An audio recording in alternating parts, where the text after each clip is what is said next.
Learning Haryana YouTube channel की ओर से सभी साथियों को नमस्कार। आज जो क्लास 10th का चैप्टर 11 है human eye and colourful world, मानव नेत्र तथा रंग बिरंगा संसार के बारे में पढ़ेंगे। यानी कि इसके अंदर जो आँख है, आँख हम एक कैमरे की भांति होती है, लेकिन जो आँख है गॉड गिफ्टेड होती है। अगर आँख है तो जहान है, क्योंकि आँखों के बिना इस संसार को हम कुछ हद तक तो महसूस कर सकते हैं, लेकिन पूरी की पूरी तरह पूरी दुनिया को देखने के लिए ये गॉड गिफ्टेड अंग है या वैल्यूएबल प्रेसियस ऑर्गन है, सेंस ऑर्गन है। जो 5 होते हैं उनमें से एक बहुमूल्य योगदान आँख का होता है। आँख किस तरह की बनी होती है उसके बारे में हम पढ़ेंगे। सबसे पहले आँख में जो लाइट है एंट्री करती है, बाहर से एक बल्जिंग जो भाग है, उभरा हुआ भाग है कॉर्निया, जिसको हम स्वच्छ मंडल कहते हैं, जो हमारी आँख की जो भी धूल मिट्टी कण है वो अंदर जाने से रोकता है। वो कौन है? कॉर्निया। कॉर्निया के पीछे एक संरचना होती है जिसको हम क्या बोलते हैं? आइरिस। क्या बोलते हैं? आइरिस, जिसको हिंदी में क्या बोलते हैं? ये आपका कॉर्निया के पीछे क्या है? कि आइरिस। जैसे हमारी आई में एक ब्लैक डॉट दिखता है, सामने वाला ब्लैक जो, वो तो क्या है? प्यूपिल है। क्या है? प्यूपिल, जिसको हिंदी में पुतली कहते हैं। और जो बाहर को इसके चारों ओर ये सामने से दिखाई दे रहा वो क्या है? आइरिस। आइरिस के अंदर एक ब्लैक छेद है, डॉट है, उसको क्या बोलते हैं? प्यूपिल बोलते हैं। क्या बोलते हैं? प्यूपिल। अब आइरिस का काम क्या है? आइरिस है जो प्यूपिल के साइज को कंट्रोल करती है। आइरिस है जो आपकी परितारिका है, वो प्यूपिल के साइज को क्या करती है? कंट्रोल। जैसे जब हमें अंधेरे कमरे में जाना होता है तो ये जो आपकी प्यूपिल है वो फैल जाती है। कौन कंट्रोल करता है उसको? आइरिस। जैसे हम अंधेरे कमरे में जाते हैं तो ये बड़ी हो जाती है। यानी कि एक तरह से ये एंट्री गेट है। जैसे छोटा होगा तो कम लोग निकलेंगे और बड़ा होगा तो ज़्यादा लोग निकलेंगे। जो आइरिस है वो साइज दी कंट्रोल ऑफ प्यूपिल, और प्यूपिल का काम पूछा जाता है पेपर में, control the amount of light. यानी कि जब लाइट ज़्यादा होती है तो वो क्या हो जाती है? छोटी हो जाती है, और जब लाइट कम होती तो वो बड़ी हो जाती है। और जो आई बॉल है इसका डायामीटर पूछा जाता है, लगभग कितना होता है? 2.3 सेंटीमीटर। और प्यूपिल के अंदर बहुत सारी मसल्स होती है, ये मस्कुलर है। और जो ये इसके पीछे क्या है? एक लेंस किसका बना होता है? अब पूछा जाए तो लेंस एक ट्रांसपेरेंट मीडियम है जो कि कांच का नहीं बना होता, एक जेली लाइक सब्सटेंस होता है, एपिथेलियम ऊतक का बना होता है, सेंसरी लिगामेंट से होते हैं यहाँ पर। और 2 तरह की किससे जुड़ा होता है? सिलेरी मसल, जिसको हिंदी में पक्षमाभी पेशियां बोलते हैं। और इस लेंस से जो लाइट पास होके कहाँ पड़ती है? रेटिना पे, जिसको हिंदी में दृष्टि पटल बोलते हैं। इसके अंदर लाइट सेंसिटिव क्या होती है? मसल्स होती हैं जो सीधा मैसेज किसको देती है? ब्रेन को देती है। और ब्रेन हमें जो वस्तु का जैसा इमेज है वो हमें सीधा करके दिखा देता है। इसके अलावा यहाँ पर एक ट्रांसपेरेंट मीडियम भरा होता है लेंस के पीछे, जिसको एक्वस ह्यूमर या नेत्रोद बोलते हैं।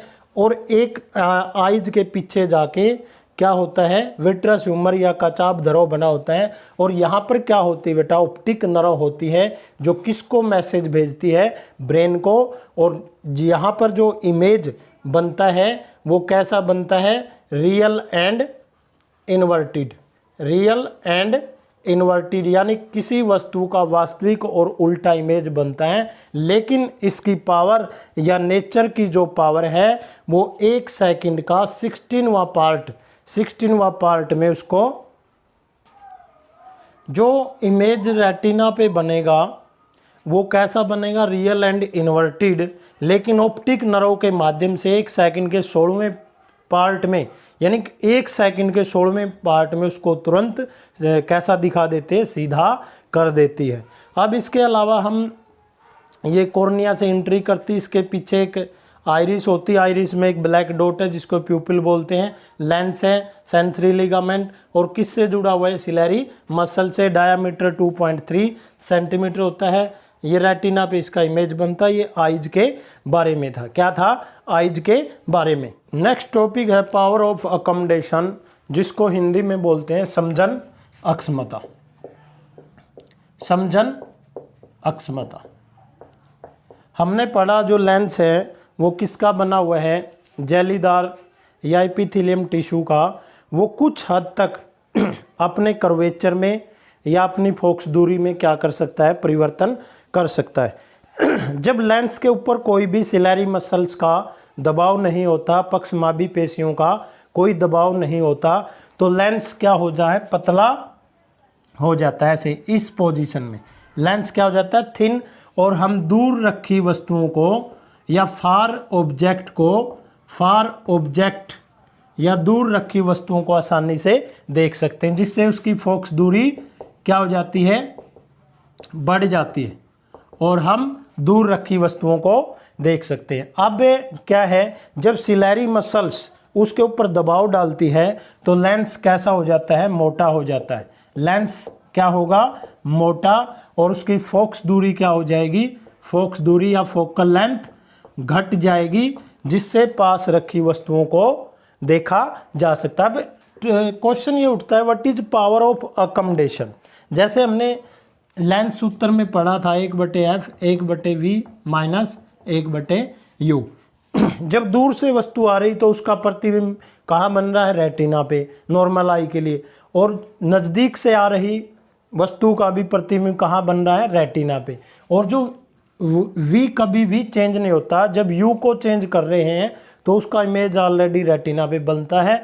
तो लेंस के अंदर क्या पावर है या क्या समझन अक्षमता है, जो दूर रखी वस्तुओं का भी प्रतिबिंब रेटिना पे बनाता है और पास रखी वस्तुओं का भी रेटिना पे प्रतिबिंब बनाता है, जो नॉर्मल आई है, जिसको कोई भी डिफेक्ट नहीं है, जो कि हम अगले भाग में पढ़ेंगे। अब नेत्र की वह अक्षमता या आई की वह पावर जो इसकी फोकस दूरी को घटा या बढ़ा लेता है या समायोजित कर लेता है, यानी कि अपने अनुसार जब उसको दूर से देखना है तो दूर दिखा देता है, और जब नज़दीक से देखना है तो उसको नज़दीक दिखा देता है। तो वो है पावर ऑफ अकोमोडेशन। अब सामान्य नेत्र के लिए, जो नॉर्मल आई है, सामान्य नेत्र के लिए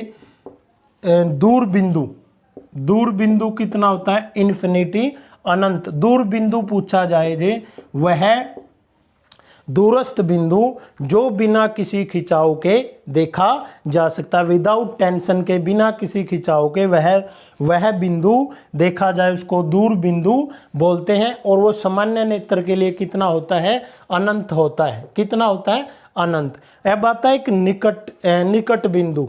क्या आएगा, निकट बिंदु। वह निकट बिंदु या सबसे नज़दीक बिंदु जो बिना खिंचाव के देखा जा सकता है, जो कि सामान्य नेत्र के लिए कितना होता है, 25 सेंटीमीटर। तो हमारी आई की पावर क्या है, किसके बीच में है, यानी अनंत, इन्फिनिटी से लेके 25 सेंटीमीटर तक है। जैसे कोई हमने बुक पढ़नी है, उसको दूर रखो 25 सेंटीमीटर से और नज़दीक लाएंगे तो सिलेरी मसल्स पे क्या पड़ेगा, प्रेशर पड़ेगा, वो लेंस को मोटा करेगी। और 25 सेंटीमीटर से हम जितना नज़दीक आएंगे तो हम उस चीज़ को नहीं देख पाते, हमारी आंखों में दर्द होना, प्रेशर शुरू हो जाता है। तो अब हमारी आंख कम से कम 25 सेंटीमीटर और दूर इन्फिनिटी कितना भी हो सकता है, यानी वह दूरस्थ बिंदु या दूर बिंदु जिसको बिना किसी खिंचाव के देखा जा सकता है, वो कितना होता है, अनंत, और नज़दीक वाला 25 सेंटीमीटर। अब है एक प्रश्न आता है, सुस्पष्ट नेत्र की अल्पतम दूरी, यानी वह दूरी जिसको नेत्र बिना किसी खिंचाव के देख सकता है, वो होती है नेत्र की सुस्पष्ट अल्पतम दूरी। जो नेत्र के हम पढ़ रहे हैं, निकट बिंदु जो क्या है 25 सेंटीमीटर और दूरस्थ बिंदु क्या है, अनंत।